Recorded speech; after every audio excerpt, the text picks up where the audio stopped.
vídeo para conversar um pouquinho com vocês sobre And Just Like That, a continuação da série dos 2 filmes de Sex and the City. Contando com 10 episódios feitos para HBO Max, ela foi criada como uma minissérie, mas imagino que dependendo da repercussão, pode ser que acabe se transformando numa série e tenha outras temporadas. E olha, com 10 episódios, essa continuação de Sex and the City deu o que falar e a gente vai destrinchar um pouquinho sobre isso aqui nesse vídeo. Vou começar falando sem spoilers, apenas um pouquinho das minhas impressões, um pouquinho dos bastidores, e quando eu for entrar nos spoilers eu aviso, tá bom? Então, bora pro vídeo.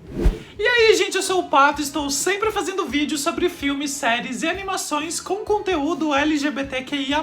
Se você gosta desse tipo de vídeo, se inscreve aqui no canal, aproveita e já deixa um like aqui no vídeo para ajudar ele a chegar a muito mais pessoas. Baseada no livro de mesmo nome de Candace Bushnell, originalmente Sex and the City foi uma série de comédia da HBO de meia hora que passou de 1998 a 2004, contando com 6 temporadas.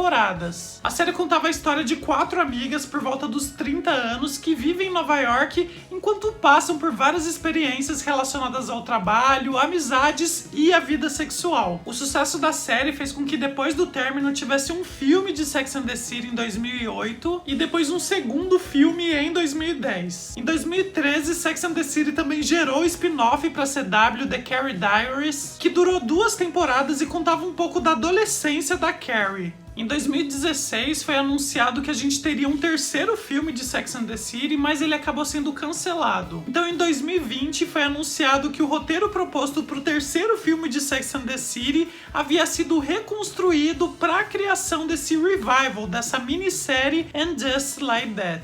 E a primeira polêmica envolvendo esse revival da HBO Max é que apenas 3 das 4 amigas voltariam para os seus papéis. A atriz Kim Cattrall não voltaria para fazer a Samantha, uma das personagens favoritas de muitas pessoas que acompanharam Sex and the City todos esses anos. Inclusive eu sou um dos que tem a Samantha como favorita de Sex and the City e fiquei bem chateado, bem triste quando soube que ela não voltaria. E o não retorno da Samantha a esse revival de Sex and the City tá relacionado a uma desavença nos bastidores entre a Kim Cattrall, que faz a Samantha, e a Sarah Jessica Parker, que faz a Carrie, a protagonista de Sex and the City. Inclusive foi um dos motivos que parece que fez com que não tivesse o terceiro filme, e pelas notícias que saíam na época e que até hoje continuam saindo muito na mídia, de um lado falavam que a Kim Cattrall não queria mais voltar para o seu papel como Samantha, que ela fazia muitas exigências, que queria aumento de salário, que ela não concordava com o caminho que a personagem estava tendo nos roteiros. E por outro lado, falavam que a Sarah Jessica Parker estava tendo um comportamento muito abusivo nos bastidores, que ela estava com ciúme da Kim Cattrall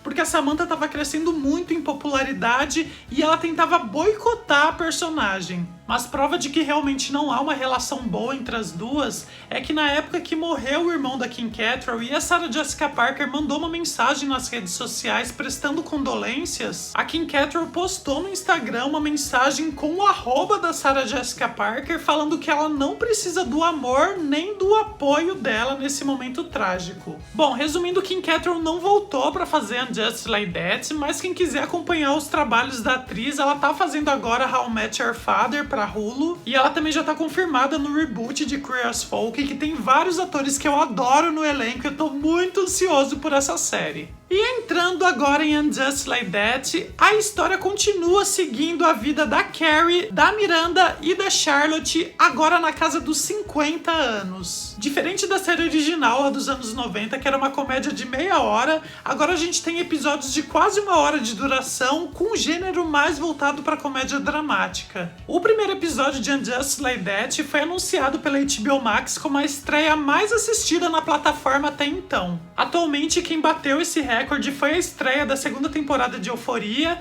mas And Just Like That continua entre os 10 mais assistidos, incluindo estreias de filmes. Ou seja, podemos considerar um sucesso, né? Mas não é bem assim que a crítica e os espectadores estão falando desse retorno de Sex and the City. As principais críticas à série estão relacionadas ao rumo que alguns personagens tomaram na trama e a forma como foi representado alguns personagens LGBTQIA+. Daqui a pouco eu falo sobre o que eu pensei acerca da representatividade LGBTQIA+, mas falando sobre a narrativa, né? Falando sobre o rumo que os personagens tomaram nessa série. Quem é muito fã de Sex and the City acompanhou por esses mais de 20 anos, né, a história dessas 4 mulheres, talvez tenha sentido um pouco de ruído, né, com relação ao caminho que algumas delas tomaram. Talvez os espectadores tenham um carinho e um apego pela personalidade, as características que os personagens tinham lá no início dos anos 90 e não aceitem muito que eles podem evoluir, que eles podem mudar com o decorrer do tempo. Eu acho que uma fala da Miranda pra Carrie no último episódio resume muito bem esse pensamento e talvez seja até uma mensagem do showrunner da série pra quem tá assistindo. Quando a Carrie julga a Miranda pelas escolhas que ela tá fazendo, a Miranda questiona a Carrie, né? Ela fala assim, eu não posso mudar um pouco ou muito, por que eu sempre tenho que seguir as mesmas regras rígidas? E acho que é sobre isso, né? A gente pode evoluir, a gente pode mudar, a gente não precisa ter o mesmo pensamento que a gente tinha há 10, há 20 anos atrás. A gente pode agir de outra forma. E eu não tô defendendo 100% a série, eu acho que tiveram sim alguns momentos que ficaram um pouco estranhos, talvez rápidos demais, talvez lentos demais, algumas coisas que poderiam ter sido um pouco diferentes, mas no geral, eu acho que foi um saldo positivo sim. Outra questão apontada é com relação à representatividade étnica de And Just Like That. Apesar do sucesso que Sex and the City foi no final dos anos 90 e início dos 2000, é inegável a falta de representatividade que tinha na série. Mas isso não é um caso isolado de Sex and the City, mas sim de várias séries e produtos feitos na época. Friends, por exemplo, é outro caso, né, de série de comédia que falhou muito na representatividade. Quando a Cynthia Nixon, a atriz que faz a Miranda, recebeu a proposta para voltar para o papel, ela disse que quase recusou justamente por conta da falta de representatividade que ela sentia em Sex and the City. Para ela, Sex and the City foi muito importante na época, mas é inegável que voltar com esse projeto agora precisaria modificar muitas coisas com relação à diversidade. Felizmente, a equipe estava disposta a ouvir a Cynthia Nixon e a gente percebe como teve uma evolução e uma melhora na diversidade. Então, além do aumento do número de personagens LGBTQIA+, na série, a gente também teve entrada para o elenco regular de personagens negros, latinos e indianos. Mas ao contrário das críticas, eu não acho que essa mudança foi mal feita ou forçada. Claro que eu sou um homem branco falando,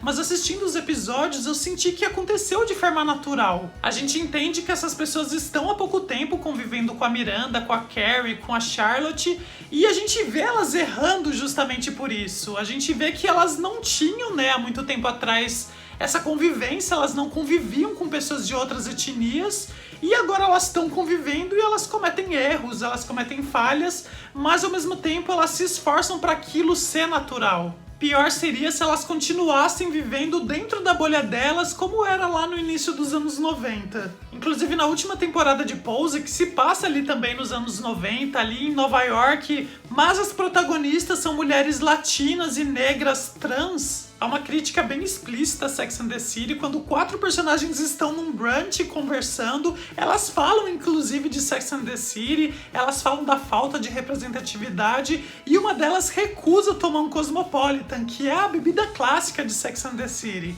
Apesar de Pose se passar nos anos 80 e 90, ela é recente, né? Ela finalizou no passado e jamais que a gente poderia imaginar que uma série com esse tipo de protagonistas vivendo em Nova York poderia existir nos anos 90. Então eu vejo a diversidade trazida para And Just Like That de forma muito positiva. Inclusive a sala de roteiristas também está um pouco mais diversa, justamente para trazer isso de forma mais natural. A gente vê que continuam as 3 protagonistas, né, mulheres brancas, mas que começam a surgir esses personagens ao redor delas e vão entrando naturalmente. E essas pessoas que foram colocadas não estão lá apenas para preencher uma lacuna, elas também possuem as questões delas, as famílias delas, os relacionamentos, então não é algo vazio. E a gente vê a Carrie, a Miranda e a Charlotte se adaptando a essas novas amizades. É interessante também como a série se adaptou à idade das personagens, trazendo questões pertinentes ao momento que elas estão vivendo. Além de temas mais politizados e sociais, a gente vê outras questões sendo tratadas, né? Como a menopausa da Charlotte,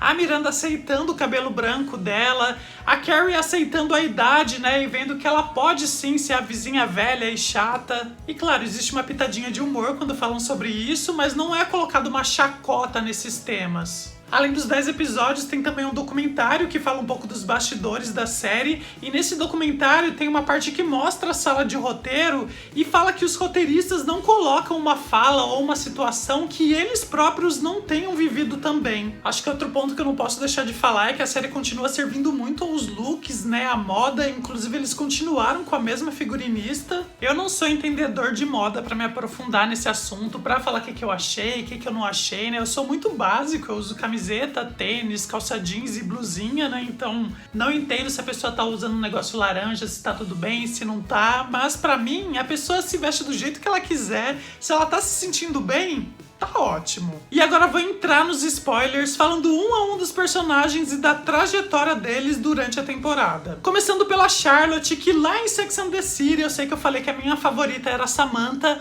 mas lá no início, quando de fato eu assisti, né, que não foi na época que passou, foi um pouquinho depois, eu me identificava mais com a Charlotte. A Charlotte tem um jeitinho mais meigo, um pouco inocente, então eu lembro que quando eu assisti, eu me identificava com ela porque eu tava vivendo um pouco o mundo como a Charlotte vivia. Daí depois a gente evolui, vai vivendo a vida, vai conhecendo umas coisinhas aí diferentes, e daí eu comecei a me afastar um pouco mais da Charlotte e ir para um mundo um pouco mais Samantha, né? Por isso que depois de um tempo eu comecei a achar a Charlotte um pouquinho chatinha. Muito provavelmente é porque a Charlotte me remete a uma época que eu estava dentro do armário, então toda aquela pureza, toda aquela delicadeza, aquela inocência da Charlotte era uma coisa que pra mim eu não queria mais voltar. Então toda vez que eu via a Charlotte, depois de já ter saído do armário, de já ter me descoberto, eu falava, ai, não gosto mais da Charlotte. Mas ela tem um cantinho lá na minha história. Mas mesmo achando que a Charlotte continua um pouquinho chatinha, eu acho que ela evoluiu muito nessa série. Essa característica da Charlotte de ser certinha, de sempre tentar acertar, fez com que ela buscasse conhecimento e ela procurasse algumas informações que foram muito importantes para o crescimento dela na temporada. Toda a trama da Charlotte nessa temporada é relacionada à maternidade, e mesmo a amiga que ela tem, a Lisa, é uma amizade que ela fez durante o Conselho de Pais. E a relação da Charlotte com a Lisa é muito interessante justamente pela Charlotte perceber que a Lisa é a única amiga negra dela. E é estando no evento na casa da Lisa que a Charlotte começa a dar vários foras justamente por conta disso. E é um episódio, gente, que agonia que foi assistir a Charlotte naquele ambiente. Mas o mais interessante da Charlotte foi a forma como ela lidou com as descobertas sexuais dos filhos. A gente vê que a Lily, a filha mais velha e adotiva da Charlotte, começa a postar umas fotos um pouco mais sensuais nas redes sociais, e a Charlotte percebe que ela tá crescendo. Tem até um episódio que a Charlotte ensina a Lily a usar um absorvente interno, e é muito interessante a gente acompanhar o esforço da Charlotte para não julgar os filhos, para tentar entender e compreender a questão que eles estão passando. Por mais que na maioria das vezes ela fique confusa, fique meio perdida, ela sempre tá trabalhando para melhorar, para entender, para ajudar os filhos da melhor maneira possível. E toda essa busca da Charlotte por ser uma supermãe se potencializa quando a gente vai na relação que ela tem com a Rose, a filha mais nova, que não se identifica como uma menina. E é interessante como essas mudanças foram acontecendo naturalmente. Primeiro não conseguia se identificar com o gênero feminino, depois começou a mudar a decoração do quarto, até que chegou um momento e mudou o nome para Rock. A Charlotte passa por um breve momento de negação, mas em nenhum momento ela repudia. Na verdade, ela busca informação, ela busca entender para ajudar o máximo que ela puder. Em todo momento a gente vê que a Charlotte tá do lado, ela tá apoiando o Rock. E eu gostei que eu, como espectador, fiquei nessa descoberta junto com a Charlotte, porque no início eu comecei a imaginar que de repente fosse um homem trans. Depois a gente entende que na verdade Rock é uma pessoa não binária, e mesmo assim Rock acaba questionando esses rótulos. No final, essa preocupação da Charlotte chega num outro nível quando ela começa a preparar o Day Mitzvah para Rock. Na religião judaica, quando o menino atinge 13 anos, tem o Bar Mitzvah, E quando a menina atinge 13 anos, tem o Bat Mitzvah. Mas como o Rock não se identifica nem como menino, nem como menina, a Charlotte decidiu fazer o Day Mitzvah com uma decoração toda cheia de arco-íris,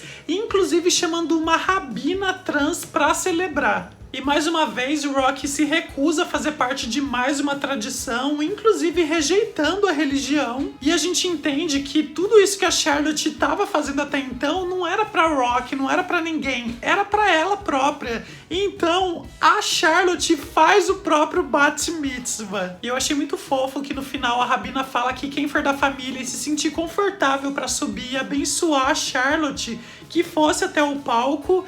E Rock, mesmo não querendo fazer parte da religião, sobe pra estar lá naquele momento especial pra mãe. E agora vamos falar de Miranda, que dentre as personagens teve a trajetória mais polêmica e que mais causou burburinhos nas redes sociais. Desde o início de Sex and the City até os 2 filmes que foram feitos, a gente só viu a Miranda se relacionando com homens e nenhuma dica foi dada em nenhum momento que ela pudesse se relacionar ou que tivesse algum interesse romântico por pessoas de outro gênero. Porém, com o casamento um pouco estagnado, a Miranda começa a se sentir atraída por Che, que é uma pessoa não binária e chefe da Carrie. Assim como o personagem Sarah Ramirez, que faz Che, é também uma pessoa não binária e bissexual. Sarah Ramirez ganhou muito destaque quando fez a Kelly de Grey's Anatomy, que era um personagem bissexual, mas agora o personagem Che tem recebido mais críticas do que elogios. Algumas pessoas acham muito caricato a forma como o personagem Che foi representado, mas eu particularmente não tenho muita referência, afinal de contas a gente quase não vê personagens não binários na TV, em filmes, em séries. E o simples fato de ser uma pessoa não binária interpretando um personagem não binário já é por si só muito legal. Quero aproveitar para fazer um parêntese sobre a legenda da HBO Max, que estava simplesmente medonha todas as vezes que alguém se referia a um personagem não binário. O personagem falava they, que é um pronome neutro, mas na legenda às vezes aparecia ela, às vezes aparecia ele e às vezes aparecia eles. Era absurdo, é como se a pessoa que traduziu, que fez a legenda, tivesse pegado o que os personagens estão falando e colocado no Google Tradutor. Era assim, ridículo. Parece que a pessoa que estava fazendo a legenda não tinha conhecimento nenhum sobre gênero neutro e não teve o menor cuidado na hora de traduzir. Ao mesmo tempo, eu quero elogiar a dublagem brasileira, que estava assim perfeita. Todas as vezes que tinha alguma dessas cenas problemáticas, eu voltava e ouvia a dublagem. A direção de dublagem encontrou saídas ótimas para deixar a linguagem neutra e respeitar as pessoas que se identificam com essa identidade. Eu gostei muito da forma como foi construída essa relação da Miranda com o Che. Não achei que foi forçado, como muitas pessoas falaram. Não achei que destoou da Miranda também, como muitas pessoas falaram. Tudo bem, né? A Miranda a gente só viu durante as séries e o filme como uma pessoa se relacionando com homens. Mas o ponto em que a Miranda tá não tem a ver com gênero, e sim com quem faz ela sentir alguma coisa dentro dela. Como eu disse, a Miranda estava num casamento meio estagnado e eu, particularmente, já não torcia para esse casamento há muito tempo. Para mim, ela tinha que ter terminado com ele lá no filme e eles realmente estavam em momentos diferentes, né? Enquanto a Miranda queria experimentar, queria coisas novas, queria sentir prazeres novos, o marido dela estava lá no momento que ele estava se sentindo confortável da forma como estava.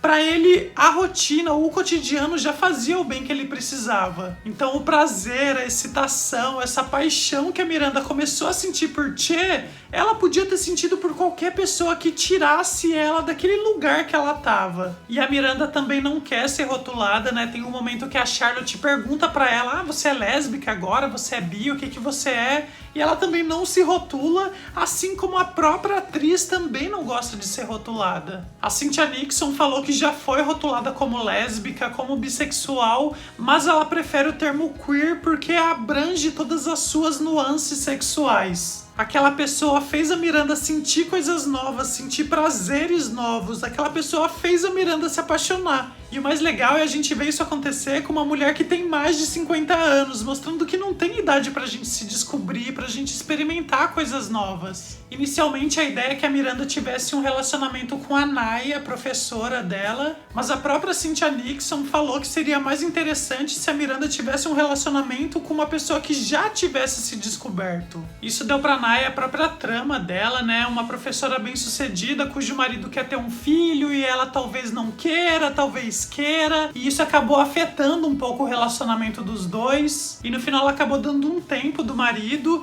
e ia fazer uma viagem e ter a Miranda como estagiária dela fazendo essa viagem juntas. No entanto, a Miranda recusou esse estágio, que era um estágio muito difícil de conseguir, para ir com o Che para Los Angeles. Eu torcia pra Miranda não ficar com o Che e ir fazer o estágio dela com a Naya, mas eu acho que a Miranda conseguiu defender muito bem o ponto dela. Che realmente é uma pessoa muito diferente da Miranda, né? Uma pessoa que faz stand-up comedy, uma pessoa super aberta, super liberal, uma pessoa que já falou pra Miranda que talvez elas não tenham um relacionamento tradicional. Até agora a Che falou pra Miranda que não estava se relacionando com mais ninguém, mas nunca se sabe o que pode esperar, né? De repente pode surgir um relacionamento aberto, a gente não sabe. E a gente percebe que a Miranda tá sempre pisando em ovos quando vai fazer alguma coisa com o Che, meio que pra não decepcionar. E talvez seja justamente isso que a Miranda quer mudar. Ela não quer mais ser essa pessoa preocupada, essa pessoa quadrada que ela foi por muito tempo. Ela quer expandir um pouco a mente dela. Pode ser que Che não seja a pessoa com quem a Miranda vai ficar por muito tempo, talvez esse relacionamento não dure muito, mas vai ser muito importante pro crescimento e pro amadurecimento da Miranda. E mais um ponto positivo de toda essa trama da Miranda é justamente isso, mostrar que a gente pode continuar evoluindo, pode continuar mudando, pode continuar amadurecendo, mesmo já tendo mais de 50 anos. No fim, a Miranda aparece com cabelo ruivo de novo, que é como ela tinha lá no início de Sex and the City, mostrando que é praticamente um recomeço da Miranda.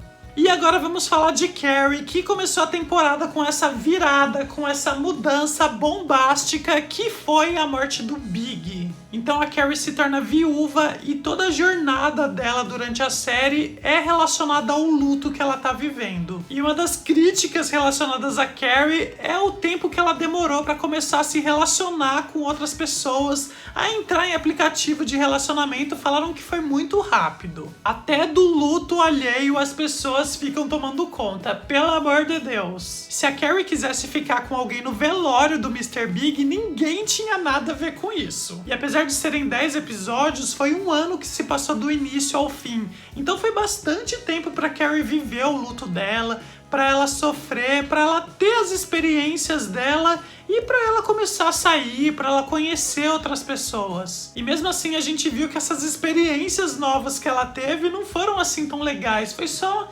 uma forma dela continuar seguindo em frente. Agora um comentário aqui bem pessoal, talvez eu não tenha sentido a dor assim que todo mundo sentiu, fala, meu Deus, Mr. Big morreu, porque eu nunca torci pra Carrie ficar com o Mr. Big. Eu torcia pra Carrie ficar com o Aidan. Então, não sou o time Mr. Big. Aliás, achei que faltou uma participaçãozinha do Aidan aí, pelo menos pra gente saber como ele tá. Não precisava, tá, pegar a Carrie, mas sei lá, uma participação pra gente saber como é que ele tá, se tá tudo bem, né, como é que vai a vida. Além disso, através da Carrie, a gente sabe um pouco também sobre a Samantha. Apesar da personagem não ter voltado, da atriz não querer voltar pro papel, eu achei muito respeitosa a forma como trataram a personagem da Samantha. Já no primeiro episódio, elas explicam porque a Samantha não vai voltar, né, elas falam que a Samantha brigou com a Carrie, né, quase uma metalinguagem, mas a Samantha continua aparecendo na série através das mensagens que ela troca com a Carrie. Além do luto que a Carrie tá vivendo e tentando superar, também tem a trama da reconciliação da Carrie com a Samantha. No documentário dos bastidores, a Kristen Davis, que faz a Charlotte, falou algo muito interessante com relação a Samantha, a saída da Samantha da série. Ela falou que é natural na vida que em algum momento a gente se distancie de alguns amigos e que outros novos vão surgindo e vão entrando. A Carrie, quando começa a procurar apartamento novo, faz amizade com a Seema, que é uma corretora de origem indiana. E eu gostei da amizade das duas. A Seema tem até algumas características que lembram a Samantha, né? Como, por exemplo, o fato dela ser um pouco mais livre sexualmente. Mas ela não é a Samantha e não tem nenhuma tentativa desses novos personagens quererem ser a Samantha. São todos eles únicos em suas próprias experiências. Nesse ponto é até engraçado porque o Stanford fala que ele próprio poderia ocupar esse quarto lugar. Infelizmente, o ator que faz o Stanford, Willie Garson, acabou morrendo antes de terminar as gravações de And Just Like That, e a saída dele acabou sendo meio abrupta. Como a Carrie ainda estava passando por um luto, né, do Mr. Big, os produtores acharam que não seria legal, né, colocar também a morte do Stanford, então a saída foi fazer ele viajar para Tóquio, ir embora e se divorciar do marido do Anthony. Os produtores falaram que já estava dentro dos planos o divórcio do Stanford e do Anthony, então eles mantiveram isso, só não estava nos planos, né, a ida do Stanford para Tóquio. A presença do Stanford em Sex and the City é muito importante porque ele começou apenas como amigo gay da Carrie lá no início. Nos anos 90 era muito comum que se tivesse um personagem LGBT numa série seria apenas uma participação coadjuvante. Mas o tempo foi passando, né, isso foi evoluindo, o Stanford ganhou o par romântico dele, né, o Anthony, e eles se casaram em Sex and the City 2. Mesmo que o ator não tenha conseguido concluir as gravações, eu acho que ele deixou um legado muito bonito para Sex and the City.